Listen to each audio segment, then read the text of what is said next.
नमस्कार, मी करुणाच ब्लॉगमध्ये तुम्हा सर्वांचं अगदी मनापासून स्वागत आहे।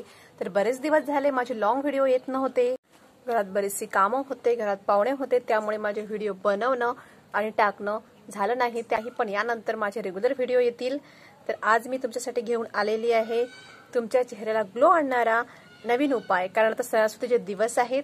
सणासुदीच्या दिवसांमध्ये आपण घराची साफसफाई करतो, त्याचप्रमाणे आपण आता पुढे आपल्या सर्वांचं आवडतं नवरात्र येणार आहे। तर नवरात्रीमध्ये आपण सुंदर दिसावं, त्यानंतर येणारा दसरा, त्यासाठी तुम्ही तुमच्या चेहऱ्याची आजपासून काळजी घ्यायला सुरुवात करा। तर त्यासाठी मी तुमच्यासाठी एक खास व्हिडिओ घेऊन आलेली आहे। खूप साधा आणि सोपा आजचा उपाय आहे। तर काही टाइमपास न करता आजच्या उपायाला सुरुवात करूया। आणि अगदी घरगुती सामानापासून होणारा हा आजचा उपाय आहे। तर त्याआधी चॅनलला सबस्क्राइब केला नसेल तर चॅनलला सबस्क्राइब करा आणि व्हिडिओ आवडल्यास व्हिडिओला लाईक करा। तर आजचा जो आपला उपाय आहे त्यासाठी आपल्याला फक्त 2 साहित्य लागणार आहे। 1 चमचा बेसन म्हणजे चणा डाळीचं पीठ आणि अर्धा चमचा त्रुटी पावडर। आणि या उपायासाठी शक्यतो त्रुटी पावडर ही शुद्ध केलेलीच असली पाहिजे।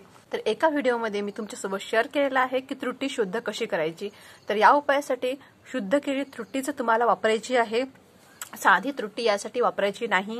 तुम्ही जर डायरेक्ट त्रुटी घेऊन त्रुटीची पावडर करून यात जर वापरली तर त्यामुळे तुमच्या चेहऱ्याला नुकसान होऊ शकतं। त्यामुळे शुद्ध केलेली त्रुटीच इथे वापरायची आहे। तर त्यासाठी सर्वात आधी मी इथे एक भांडं घेतलेलं आहे। त्या भांड्यामध्ये मी अर्धा चमचा त्रुटीची पावडर घेतलेली आहे आणि 1 चमचा इथे बेसन पीठ घेतलेलं आहे। तुम्हाला जर चेहरा आणि हात पायावर सुद्धा हे लावायचं असेल तर तुम्ही 2 चमचे बेसन पीठ त्यात 1 चमचा त्रुटी पावडर घेऊ शकता। या प्रमाणामध्ये तुम्हाला हे घ्यायचं आहे।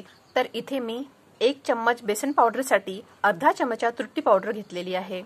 तर हे आपल्याला छान एकत्र करून घ्यायचं आहे आणि याची छान अशी पेस्ट बनवून घ्यायची आहे। तर याची पेस्ट बनवण्यासाठी तुम्ही इथे गुलाबजल किंवा पाण्याचा वापर करू शकता। तर मी इथे पाण्याचा वापर केलेला आहे। तुमच्याकडे गुलाबजल असेल तर तुम्ही गुलाबजल सुद्धा वापरू शकता किंवा आपलं नॉर्मल पाण्याने सुद्धा तुम्ही याची पेस्ट बनवू शकता। तर तुम्हाला हे पूर्ण मिश्रण एकत्र करून घ्यायचं आहे आणि याची छान अशी पेस्ट बनवून घ्यायची आहे। तर इथे मी याची छान अशी पेस्ट बनवून घेतलेली आहे। आणि सर्वात आधी आपला चेहरा स्वच्छ पाण्याने धुवून घ्यायचा आहे। कुठलाही साबण किंवा फेस वॉश वापरायचा नाही, फक्त साध्या पाण्याने आपला चेहरा इथे धुवून घ्यायचा आहे। तर मी सर्वात आधी माझा चेहरा इथे क्लीन करून घेतलेला आहे, छान कोरडा करून घेतला आणि त्यानंतर बघा मी पेस्ट अशी याप्रमाणे इथे माझ्या चेहऱ्यावर लावत आहे। तर तुम्हाला चेहऱ्यावर अशी पेस्ट जाडसर लावून घ्यायची आहे। तर मी हळूहळू माझ्या पूर्ण चेहऱ्यावरती ही पेस्ट लावून घेत आहे आणि थोडं उरलेलं आहे त्यामुळे मी मानेवर सुद्धा माझ्या लावून घेणार आहे। तुम्हाला चेहरा आणि मानेवर पूर्ण असं लावून घ्यायचं आहे।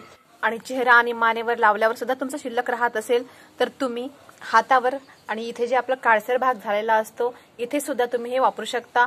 त्यामुळे इथचा काळवटपणा जो आहे तो निघून जाईल आणि तुमची स्किन खूप सुंदर दिसेल। तुमचा चेहरा या उपायामुळे खूप सुंदर दिसेल, ग्लो करेल। आज मी तोच उपाय केलेला आहे। तर माझ्या चेहऱ्यावर तुम्हाला काय फरक दिसतो हे मला नक्की कमेंटमध्ये सांगा। तर खूप सोपा असा उपाय आहे। प्रत्येकाच्या घरी बेसन पीठ हे अवेलेबल असतं आणि त्रुटी पावडर जी आहे ती आपण घरी शुद्ध करून त्याची त्रुटी पावडर बनवू शकतो। त्रुटीचा जो खडा आहे तो एवढासा असा गोळा असतो, तो 5 रुपयामध्ये तुम्हाला मिळतो। खूप स्वस्त पण तितकीच कामाची ही त्रुटी आहे। तुम्ही वेगवेगळ्या प्रकारे तुमच्या चेहऱ्यासाठी केसांसाठी वापरू शकता। तर केसांसाठी आणि चेहऱ्यासाठी कशी वापरायची याचे सुद्धा व्हिडिओ मी तुमच्यासोबत शेअर केलेले आहे, तुम्ही माझ्या चॅनलवर जाऊन चेक करू शकता। पूर्ण चेहरा आणि मानेवर हा लेप जो लावलेला आहे तो तुम्हाला 15 मिनिट ठेवायचा आहे। 15 मिनिट शक्य नसेल तर तुम्हाला 10 मिनिट जरी हे ठेवायचं आहे, कारण घरगुती आहे, कुठलंही केमिकल यामध्ये नाहीये। तुमच्या चेहऱ्यावरती छान आणि काम करायला पाहिजे, त्यासाठी तुम्हाला कमीत कमी 10 मिनिट तरी द्यावे लागतील। 10 मिनिटांनंतर चेहरा स्वच्छ पाण्याने धुवून घ्यायचा आहे। तर बघा इथे 10 मिनिटे पूर्ण झालेली आहे। 10 मिनिटांनंतर तुम्ही तुमच्या चेहऱ्यावरती मसाज पण करू शकता, कारण तुम्ही यामध्ये शुद्ध केलेलं त्रुटी पावडर वापरलेलं आहे। शुद्ध केलेल्या त्रुटीचं पूर्ण असं बारीक पावडर होतं, त्यामुळे चेहऱ्याला क्रॅश पडत नाही, रखरख तुमचा चेहरा होत नाही आणि तुम्ही चेहऱ्याची छान मसाज सुद्धा करू शकता। तर इथे छान अशी मसाज करत मी माझा चेहरा इथे साफ केलेला आहे, त्यानंतर पाण्याने धुवून घेतलेला आहे। तर चेहरा धुताना मी कुठलाही साबण किंवा फेस वॉश इथे वापरलेला नाहीये, नॉर्मल पाण्याने माझा चेहरा धुवून घेतलेला आहे। त्यानंतर बघा चेहरा कोरडा करत आहे।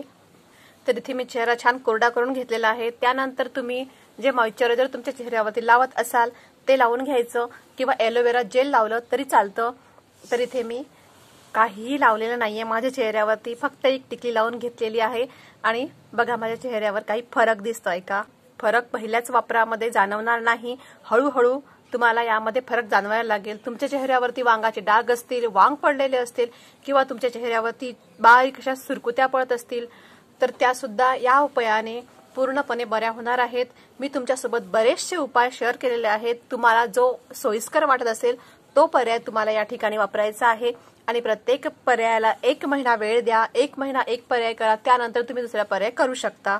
आज सकाळी मी माझ्या चेहऱ्यावरती हा उपाय केला होता, त्यानंतर बघा आताही मी कुठलाही मेकअप केला नाही, फक्त माझ्या चेहऱ्यावरती पॉन्ड्स पावडर लावलेला आहे, बाकी कुठलीही तयारी किंवा कुठलाही क्रीम मी वापरला नाहीये। तर या उपायामुळे तुम्हाला बराचसा फरक जाणवेल। याच्या रेग्युलर वापरामुळे तुम्हाला खरोखर खूप फायदे मिळणार आहे। तुम्हाला काय फायदे मिळाले, तुम्ही हा उपाय कसा केला हे मला कमेंटमध्ये नक्की सांगा। व्हिडिओ आवडल्यास चॅनलला सबस्क्राईब करा आणि व्हिडिओला लाईक करा। भेटूया एखाद्या अशाच व्हिडिओमध्ये, तोपर्यंत नमस्कार।